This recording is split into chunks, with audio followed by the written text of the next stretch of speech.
खबरनामे में सबसे पहले रुख करेंगे इस्लामाबाद का, जहां चेयरमैन पीटीआई इमरान खान इंसदाद दहशतगर्दी की खुसूसी अदालत में पेश हो गए हैं। खातून जज और पुलिस अफसरान को धमकियों पर इमरान खान के खिलाफ दहशतगर्दी का मुकदमा दर्ज किया गया था।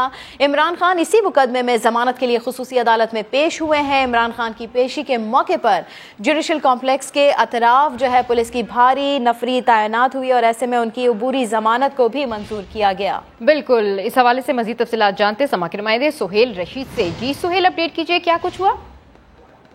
जी देखिए, आज इमरान खान इंसदाद दहशतगर्दी की अदालत में पेश हुए थे। अबूरी जमानत की दरखास्त उनकी जानिब से दायर की गई थी और साथ मुश्किल जमानत की भी इस्तदा की गई थी। अबूरी जमानत उनकी अब 1 सितंबर तक मंजूर कर दी गई है। इस दौरान डॉक्टर बाबर वान ने उनकी जानिब से दलाइल दिए और ये मौक़िफ़ इख्तियार किया कि इमरान खान ने अपनी तकरीर में जलसे के दौरान जिन 3 लोगों के नाम लिए उनकी जानिब से किसी ने भी शिकायत नहीं की और एक मजिस्ट्रेट की मुद्दत में मुकदमा दर्ज किया गया जो कि बदनीति पर मबनी है।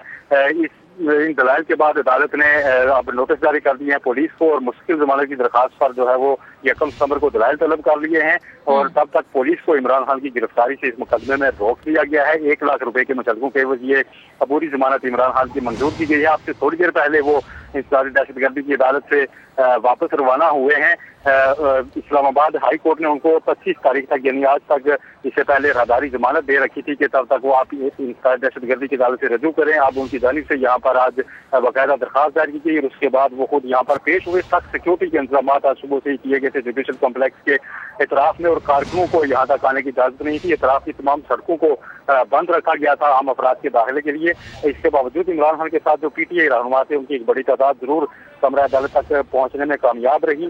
मुख्तार समाअत की है जिसके दौरान दलाइल में बाबर वान ने FIR पढ़कर भी अदालत के सामने सुनाई। इमरान खान को अपनी कुर्सी से खड़े करने के बाद उनकी हाजिरी लगाई गई जिसके बाद उनको अब वापस जाने की इजाजत दे दी गई और समाअत अब 1 सितंबर तक मुलतवी कर दी गई है। इस दौरान बाबर वान ने ज्यादा अरसे के लिए भी जमानत जो है मंजूर करने की सदा की और ये मौक़िफ़ इख्तियार किया कि इमरान खान 9 हल्कों से ज़िमनी इलेक्शन लड़ रहे हैं, लिहाजा अदालत ज्यादा अरसे के लिए अबूरी जमानत दे। ताहम इस सजा को मुस्तरद किया गया है अदालत की जानिब से और जज ने यह रिमार्क की है कि अभी सिर्फ 1 सितंबर तक की अबूरी जमानत दी जाती है। 1 सितंबर को दोबारा पेश हो और पुलिस को भी नोटिस किया गया है कि इनकी दरखास्त पर तफसीली जवाब अदालत में जमा कराया जाए। ठीक है, तफसीली जवाब जो है वो जमा कराया जाए। हमारे साथ हमारे पैनलिस्ट मौजूद हैं। Senior anchor person Nadeem Malik साहब ने भी ज्वाइन किया है, नईम मनीष साहब भी हमारे साथ हैं, हैदर वहीद साहब भी हमारे साथ हैं और साथ साथ हमारे नुमाइंदेगान से हम सूरत हाल भी जान रहे हैं कि क्या सूरत हाल है। नदीम मलिक साहब की जानिब पहले बढ़ेंगे। सर, अब जो सूरत हाल है आपके सामने है कि इनकी जो अबूरी जमानत है वो मंजूर कर ली गई है और जैसा कि नईम मनीष साहब कह रहे थे या जिस तरह से बाकी लोग ये प्रेडिक्ट कर रहे थे कि अबूरी जमानतें जो हैं वो मंजूर हो जाती हैं, मगर क्या देख रहे हैं सर आगे फिर ये केस किस तरफ जा रहा है? देखिए, अबूरी जमानत तो मंजूर होनी चाहिए थी, वो दुरुस्त है। इसके बाद तफसीली दलाइल वगैरह होंगे तो उसके बाद कंफर्म होती है। लेकिन जो दूसरा मामला है वो दूसरा केस है जो इस्लामाबाद हाई कोर्ट के सामने कंटेम्प्ट ऑफ कोर्ट वाला, उसके ऊपर तहरीके इंसाफ को बड़ी कोई एक सीरियस एफर्ट करके वहाँ जाना चाहिए। उसको हल्के फुल्के नहीं देना चाहिए कि इंसाफ लॉयर्स फोरम के 100-200 वकला साथ होंगे तो हाई कोर्ट फौरी माफी कर देगी। वहाँ पर मामला इस वक्त कंटेम्प्ट प्रोसीडिंग का है और एक मतहत अदलिया की एक जज साहिबा है जिनके ऊपर कहे गए अल्फाज के ऊपर उन्होंने कंटेम्प्ट प्रोसीडिंग का आगाज किया है और वहाँ पे इमरान खान को या तो माफी मांगनी है, सबमिट करना है खुद को अदालत के सामने, या फिर उसको कॉन्टेस्ट करना। और कॉन्टेस्ट करने की सूरत में अगर कंटेम्प्ट प्रोसीडिंग का आगाज हो जाता है तो उसकी इम्प्लीकेशन हमारे सामने है कि बहुत सीरियस किस्म की तलाल चौधरी के मामले में, यूसुफ रजा गिलानी के मामले में, निहाल हाशमी के मामले में वो हमारे सामने आ चुकी है। तो वहाँ पर इमरान खान को अपनी बातें करके जाना चाहिए। यहाँ पर जो दहशतगर्दी की दिफा थी वो पब्लिक सर्वेंट को काम से रोकने के हवाले से ये मामला जब ये दलाइल की स्टेज के ऊपर आएगा तो वहाँ पर भी खुल के चीज सामने आ जाएगी। पहले दिन जो उनका कहा हुआ जुमला है वो काबिल एतराज है क्योंकि वहाँ वो लीगल एक्शन की बात नहीं कहते जिसके ऊपर इनको वो नोटिस कर हुआ। वहाँ वो कहते हैं मजिस्ट्रेट साहबा जेबा हम आपके खिलाफ एक्शन लेंगे, ये शायद ना करते थे। तो वहाँ पे उन्होंने स्टार्ट किया ये काम। अब ये मामला देखना पड़ेगा कि अदालत इसको किस तरीके से लेती है। इसको अगर वो लीगल प्रोसीडिंग के जुमले में लेती है, माफ कर देती है तो बहुत मुनासिब तरीका कार है। अगर वो इससे आगे जाना चाहें तो उनको बहरहाल आप अदालत को रोक नहीं सकते। जी ठीक है नदीम मलिक साहब, आपका पॉइंट हम तक आ गया। खालिद अजीम साहब, आपकी जानिब में आऊँगी। जिस तरह नदीम मलिक साहब ये बात कर रहे हैं कि उन्हें माफ़ी मांग लेनी चाहिए, बैरिस्टर एहतशाम ने भी हमें ज्वाइन किया है, उनसे भी बात कर लेते हैं। अब सर आपसे ये जानना चाहेंगे कानूनी तौर पर कि जिस तरह से ये केस बनाया गया, उन्होंने धमकी दी खातून जज और पुलिस अफसरान को, ऐसे में दहशतगर्दी का मुकदमा उन पर दर्ज होना और फिर इस तरह से आज जमानत जो है वो मंजूर कर ली गई है, इस केस को किस तरह से आगे बढ़ते हुए देख रहे हैं आप बैरिस्टर एहतशाम साहब? जी, मेरा ख्याल है कि केस तो कोई उसमें जान नहीं है, केस तो बिल्कुल गलत बनाया गया दहशतगर्दी का। मेरा तो बहुत एक कंसिस्टेंट व्यू है और ये मेरा व्यू नहीं है, ये सुप्रीम कोर्ट ऑफ पाकिस्तान का व्यू है। Chief justice of Pakistan Asif Saeed Khosa साहब थे, उन्होंने एक लार्जर बेंच तश्कील दिया था जिसमें 7 जज साहिबान थे बशमूल उनके, और उन्होंने ये कहा था कि दहशतगर्दी की दफा जो है वो सिर्फ दहशतगर्दों पर लगनी चाहिए। इवन कि एक आम क्रिमिनल भी जो होता है, जो कत्ल का मुर्तकिब होता है या रेप का या अगवा बराए तावान का, तो उन पे उन्हीं क्राइम्स की प्रोविजंस लगनी चाहिए, ना कि दहशतगर्दी की, क्योंकि दहशतगर्द वो लोग होते हैं जो अपने मजमूम मकासद की खातिर मुआशरे में एक्ट्स ऑफ वायलेंस करते हैं, खुदकुश बम धमाके करते हैं, टारगेटेड किलिंग्स करते हैं, गली कूचों में ये फायरिंग करते हैं, और ये वाकयात सारे हमने तो देखे हैं जितने भी APS पेशावर समेत, और जिनका ताल्लुक कलदम तंजीमों से होता है। तो अगर उस जजमेंट को सामने रखा जाए तो FIR दहशतगर्दी की तो देना किसी सूरत बनती नहीं थी, तो अब वो दे दी है, तो वो सेक्शन 23 एक है एंटी टेररिस्ट एक्ट में, वो अब मेरा ख्याल है इमरान खान के वकील साहब देंगे। ठीक है, इस पर मजीद भी बात करते हैं सर, लेकिन इस वक्त जो है वो एक और खबर जो है वो शेयर करते। तहरीक इंसाफ के रहनुमा असद उमर का कहना है कि इमरान खान ने कानूनी एक्शन लेने की बात की थी, बोले मुल्क के सबसे मकबूल लीडर के खिलाफ दहशतगर्दी का मुकदमा बनाया गया, पाकिस्तान का दुनिया भर में मजाक उड़ाया जा रहा है। पाकिस्तान का सबसे मकबूल सियासी लीडर, पाकिस्तान के कौम के धड़कते हुए दिल की धड़कन, उसके ऊपर दहशतगर्दी का पर्चा काटा हुआ है। और दहशतगर्दी का पर्चा किस बात पे काटा है कि उन्होंने तकरीर की। इस एक तकरीर करने के ऊपर, जिस तकरीर के अंदर उन्होंने वाज़ेह तौर पे ये कहा है कि हम कानूनी एक्शन लेंगे, ये पाकिस्तान के कानून की तौहीन है। तमाम दुनिया के अंदर पाकिस्तान का मजाक उड़ाया जा रहा है। जबकि दूसरी जानिब PTI रहनुमा फवाद चौधरी ने बड़ी पेशगोई कर दी, कहते हैं 10 सितंबर तक मौजूदा हुकूमत से जान छुड़ा लेंगे, इमरान खान के खिलाफ दहशतगर्दी की FIR खत्म होनी चाहिए। फवाद चौधरी ने फजलुर रहमान का जिक्र करते हुए कहा कि हुकूमती इत्तेहादी शिकस्त खुर्दा नजर आ रहे हैं। इसी तौर के ऊपर जो है वो एंटी टेररिज्म का केस हो नहीं सकता, FIR गलत है, इसको मनसूख होना चाहिए। लेकिन एक टेक्निकल रिक्वायरमेंट होती है कि आपको हाई कोर्ट में जाने के लिए आपको जमानत लेनी पड़ती है क्वेश्चन से पहले, तो उसके लिए आज हमने ये लिया है और इंशाल्लाह इमरान खान जो है कल हम इसको हाई कोर्ट में क्वेश्चन के लिए मूव करेंगे। रात को आपने फजलुर रहमान की तकरीर सुनी, एक डरे सहमे हुए जैसे को गीदड़ छुपा होता है ना जब कोई लाइट पड़ती है, इस तरह फजलुर रहमान रात को बैठे हुए थे। देखेंगे आखिरी मरहला शुरू हो चुका है इंशाल्लाह इस जदोजहद का, और पाकिस्तान में इंशाल्लाह अगर हमें अल्लाह की मदद शामिल हाल रही 10 सितंबर तक इंशाल्लाह हम इस हुकूमत से जान छुड़ा लेंगे। बहुत ठीक है, आपने फवाद चौधरी की बात सुनी और दूसरी जानिब असद उमर ने भी इस पर बात की है। नईम हनीफ साहब हमारे साथ मौजूद हैं। नईम हनीफ साहब, अभी जो असद उमर ने गुफ्तगू की है तो उनका यही कहना है कि इमरान खान ने कानूनी एक्शन लेने की बात की, तो उन्होंने कहा कि उनकी तकरीर पे जो है वो दहशतगर्दी की दफात लगा दी है, इसको कैसे देख रहे हैं उनके बयान को?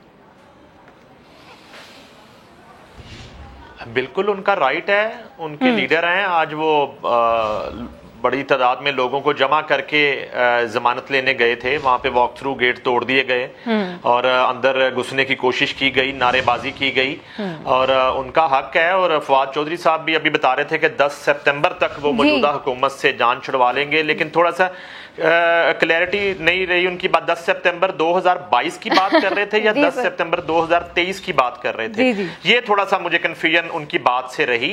तो बस मैं अर्ज ये कर रहा था, नदीम मलिक साहब मौजूद हैं, बैरिस्टर एहतशाम साहब आईनी जो मामला हैं वो बेहतर बात कर सकते हैं कि मामला सिर्फ और सिर्फ इनकी तकरीर के बाद माफी मांगने का या माफी ना मांगने का, दहशतगर्दी का मुकदमा गलत उसका अंदराज होने का या उसकी क्वेश्चन का नहीं है। मामला ये है कि ये बात शुरू कहां से हुई थी।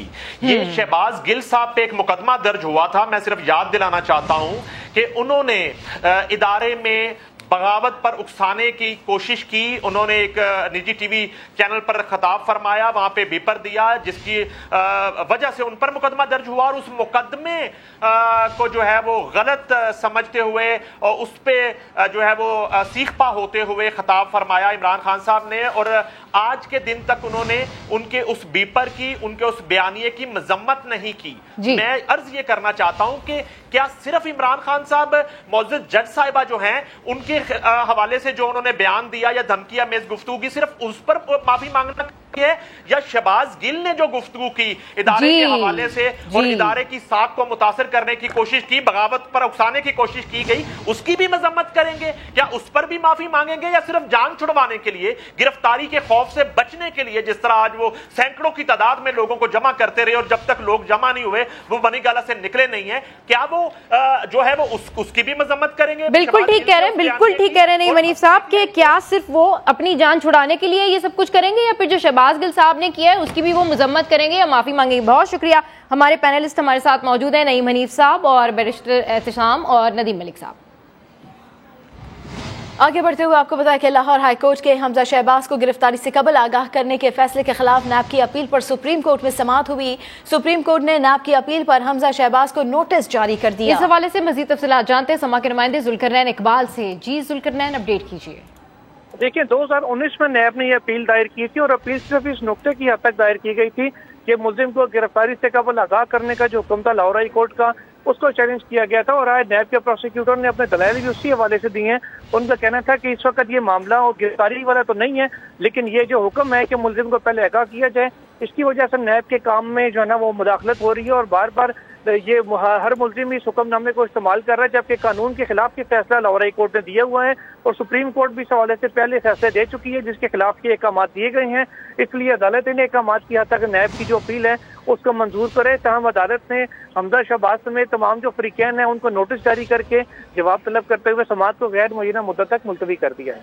ठीक है, अपडेट करने के लिए शुक्रिया। सैलाब से मुतासरा आवाम की फिक्र, वज़ीर आज़म शहबाज शरीफ ने पहले से तयशुदा लंदन का दौरा मनसूख कर दिया। वज़ीर आज़म शहबाज शरीफ ने हमजा शहबाज की बेटी और अपनी पोती की तबीयत की नासाजी की वजह से कतर से लंदन जाना था।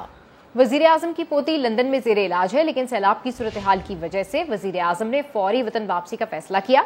वज़ीर आज़म ने सैलाब की सूरत हाल और इमदादी कार्रवाइयों से मुतालिक इजलास तलब कर लिया और वतन पहुंचते ही इजलास मुनक्किद करने की हिदायत कर दी। NDMA समेत दीगर हुक्काम वज़ीर आज़म को सैलाब मुतासरा इलाकों में रेस्क्यू और रिलीफ से मुतालिक इक़दामात से आगाह करेंगे। हुक्मरानों, मदद के लिए आओ, हम डूब रहे हैं। दादू की तहसील मीहड़ में सैलाब मुतासरीन की दुआएं। सवाल उठाया कि मुश्किल की घड़ी में वोट मांगने वालों ने तन्हा क्यों छोड़ दिया।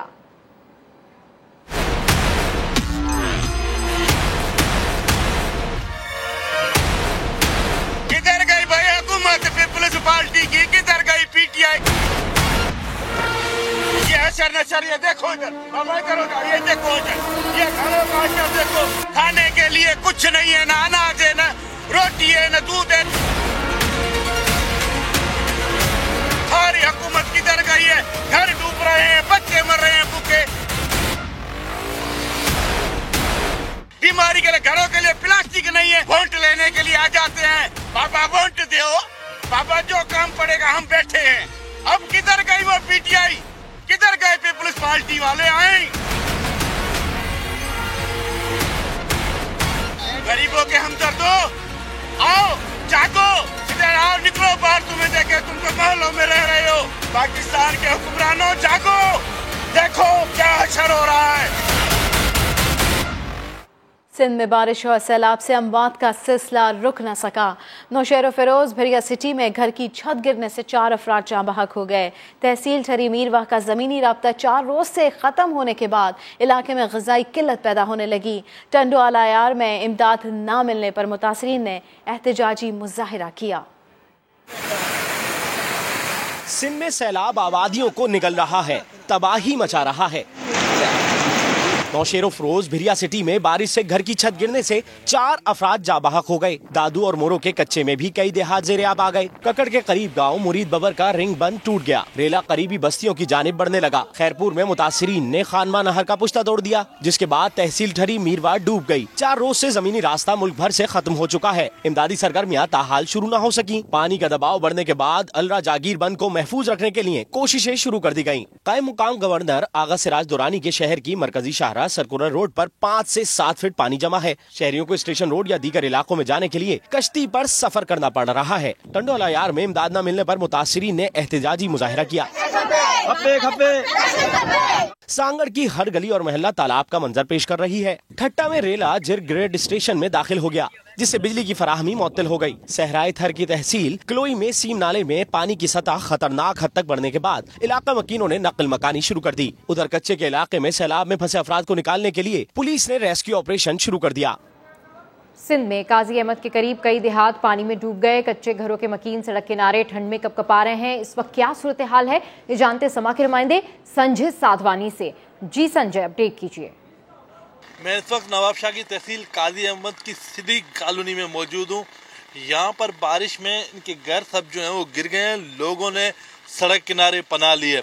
ये इन्होंने यहाँ पर एक कच्ची झोपड़ी बनाई है। जो सामान घर से बेचारे बचा कर निकाल सके वो सामान इन्होंने निकाला है। अगर मेरा कैमरामैन रिशान आपको दिखाए तो आप देख सकते हैं इसके अंदर 2 चारपाइयाँ, एक बकरी, एक पेटी, कुछ और सामान जो है वो ये वहाँ से निकालने में कामयाब हुए हैं और सब कुछ इनका जो है वो अंदर बह गया पानी में, घर गिर गए, जान बचाकर जो है वो वहाँ से निकले हैं। इन्होंने सड़क से ये मार्केट से ये शापर खरीदी है, जिसको डांप कर ये कोशिश कर रहे हैं कि बारिश से बचें। बारिश का सिलसिला बंद नहीं हुआ। रात 1 बजे से नवाबशाह में बारिश हो रही है और अब तक ये बारिश का सिलसिला जारी है। इन्होंने अपील ये की है कि मेरे बच्चों को जख्मी हुए हैं घर गिरने की वजह से, खाने पीने के लिए कुछ नहीं है। आटा जो घर में मौजूद था वो यहाँ पर ले आए, काफ़ी परेशान है। वजीरों के पास गए हैं, उन्होंने कहा कि हम खुद को बचाएं, आपको बचाएं, आप यहाँ से जाएं। ये माँ की दास्तान है। इस सड़क पर मौजूद तमाम जो लोग हैं जो अपने घर बार छोड़कर यहाँ आए, आप विजुअल देख सकते हैं कि वो अपने माल मवेशी के साथ इस सड़क पर उन्होंने पनाह ली है। घर उनके डूब गए हैं। मेरा कैमरामैन दिशान अगर आपको मेरे उल्टे हाथ पे दिखाए तो आप देख सकते हैं ये पूरा इलाका जो है वो डूब चुका है। इस तरह सीधे हाथ के जो कॉलोनियाँ हैं वो डूब चुकी हैं। मदद के लिए कोई नहीं आ रहा। ये लोग मदद के लिए पुकार रहे हैं कि कोई आए इनकी मदद करे। संजय साधवानी अपडेट कर रहे थे। सूबे पंजाब में वक्फे से बारिशें जारी है। कई इलाकों में सैलाब ने तबाही मचा दी। तौसा की मुतासरा बस्तियों का ज़मीनी राब्ता 10 रोज से मुनक़ता है। खाने पीने की अशिया की किल्लत हो चुकी है। राजनपुर शहर का 80% हिस्सा डूब गया। डेरा गाजी खान में कई बस्तियां ज़ेरे-आब आ गई हैं। पाक फौज के दस्ते इमदादी सरगर्मियों में पेश हैं। कोहे सुलेमान में सैलाब की तबाहकारियां, हर तरफ पानी ही पानी है। घर गलियां सब डूब गए, राब्ते टूट गए। हर गुजरते दिन के साथ मुश्किलात बढ़ने लगीं। तौसा में सैलाब से मुतासरा बस्तियों का जमीनी राब्ता टूटे 10 रोज हो गए। खुराक की किल्लत होने लगी। मुतासरीन नकल मकानी पर मजबूर हैं।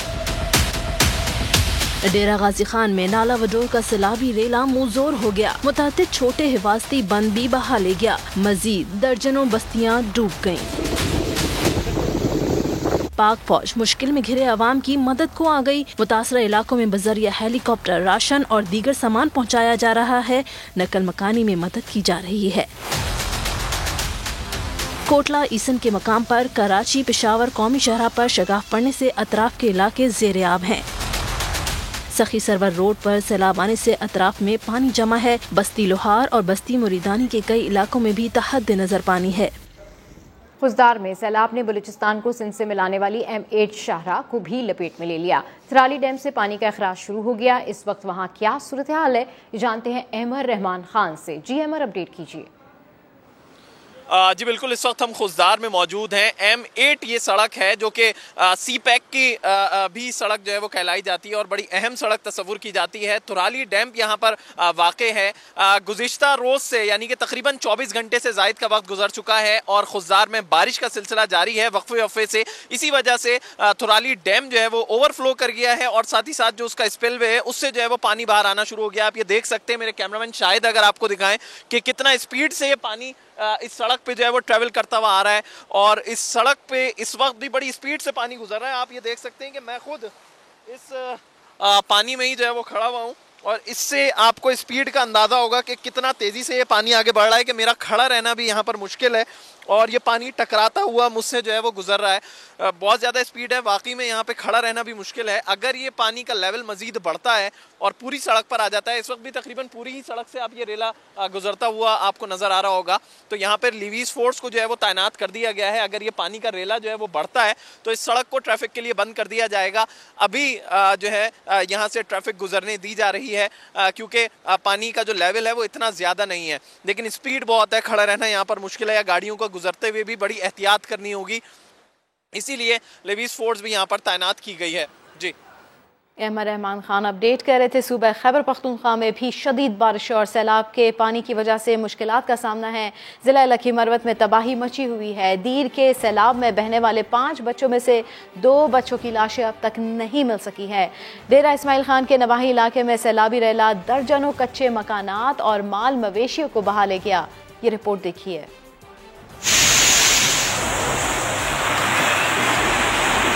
खैबर पख्तूनख्वा में सैलाब की तबाहकारियां कम होने का नाम नहीं ले रही। डेरा इस्माइल खान में बेरहम सैलाबी रेला गिरहबुड में दाखिल हुआ तो कच्चे मकानात और माल मवेशी सब बह गए। लोगों ने बड़ी मुश्किल से जान बचाकर महफूज जगहों पर पनाह ली है। जिला लगी मरवत में मुसलसल बारिश और सैलाबी पानी ने तबाही मचा रखी है। पानी घरों में घुस आया है। अरसला पुल बहने से खैबर पख्तूनख्वा को पंजाब और सी पैक से मिलाने वाली शाहरा मुकम्मल तौर पर बंद हो गई है।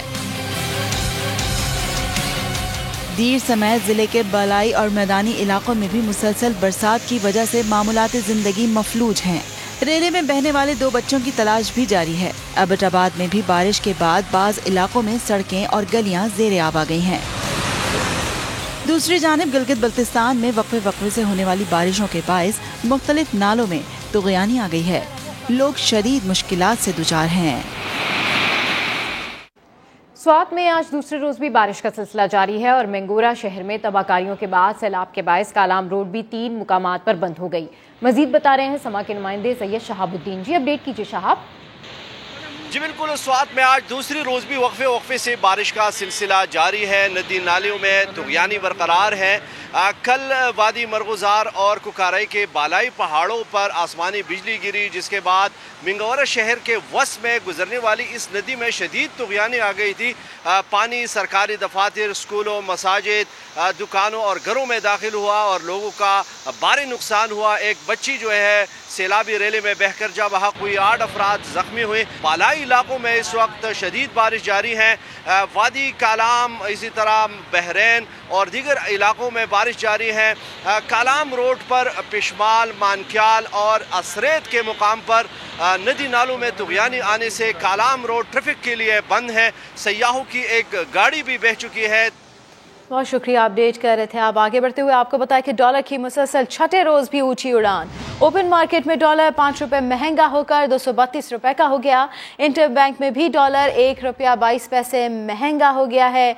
रुपए की बेकदरी और डॉलर जो है वो मुसलसल अब महंगा हो रहा है। तो ओपन मार्केट में डॉलर 5 रुपए महंगा 232 रुपए में जो है वो ट्रेड कर रहा है। डॉलर की स्मगलिंग हो रही है, करेंसी डीलर्स ऐसे बता रहे हैं। इसी के ऊपर बात कर लेते हैं। सैयद रिजवान आलम हमारे साथ मौजूद हैं। रिजवान, आगाह कीजिएगा इस बारे में। जी, कुछ अर्से कबल स्टेट बैंक ने मनी चेंजर्स को एक इजाजत दी थी कि वो 30 सितंबर तक जो है वो डॉलर को कार्गो की सूरत में एक्सपोर्ट कर सकते हैं।